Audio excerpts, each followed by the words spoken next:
दोस्तों, पिछले कुछ टाइम से हमने देखा है कि बहुत सारी कंपनीज अपने आईपीओज लेके आ रही हैं, वो पब्लिक से फंड्स रेज करना चाह रही हैं और बहुत से आईपीओज बहुत सक्सेसफुल भी रहे और बहुत फ्लॉप भी हुए हैं। कुछ आईपीओ जो आए थे वो लाइक पेटीएम, एलआईसी, इन सब में आप लोगों ने खूब बढ़ चढ़कर इन्वेस्ट भी किया है। बट क्या आप जानते हैं कि किसी भी आईपीओ में इन्वेस्ट करने से पहले आपको क्या पॉइंट्स या फिर क्या चीज़ें हैं जो आपको दिमाग में रखनी चाहिए? आइए सबसे पहले समझते हैं कि क्या चीज़ें हैं जो बहुत इंपॉर्टेंट है before investing in an IPO. तो सबसे पहले आपको उस कंपनी का रेड हायरिंग प्रोस्पेक्टस जरूर पढ़ लेना चाहिए। इस रेड हायरिंग प्रोस्पेक्टस में कंपनी सेबी को डिटेल्स देता है कि वो इस आईपीओ से जो रेज होने वाला फंड है वो कहाँ इन्वेस्ट करेंगे, क्या वो एक्सपेंशन में इन्वेस्ट करेंगे, क्या वो अपने बिजनेस के लोन्स रीपे करना चाहते हैं, वो क्या रीज़न है जिसके लिए उनको फंड्स रेज करने की रिक्वायरमेंट है। सेकेंडली वो उसमें बताते हैं कि उसके अंदर इन्वेस्टर्स को किस तरीके का रिस्क हो सकता है।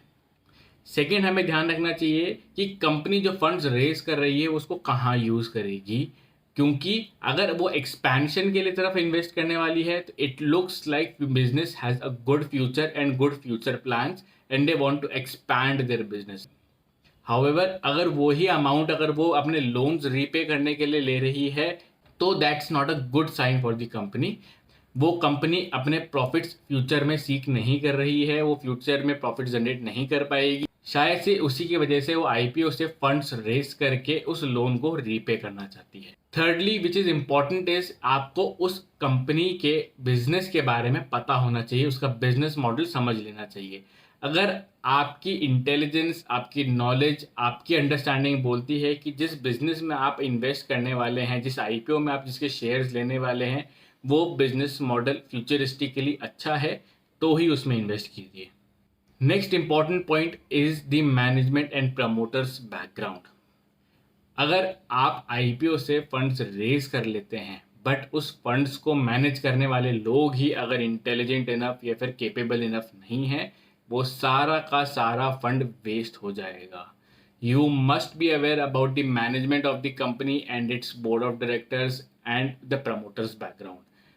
अगर आपको लगता है that they are well educated and have good background about their academic knowledge and they have a good experience in the business field, then only आप उसके साथ इन्वेस्ट करने का प्लान कीजिए। इसके अलावा हम देखते हैं फाइनेंशियल्स ऑफ द कंपनी। इस कंपनी की वैल्यूएशन क्या चल रही है, बैलेंस शीट एंड पीएनएल में प्रॉफिट्स चल रहे हैं कि नहीं चल रहे, what is the market expectation of the company in terms of its financials.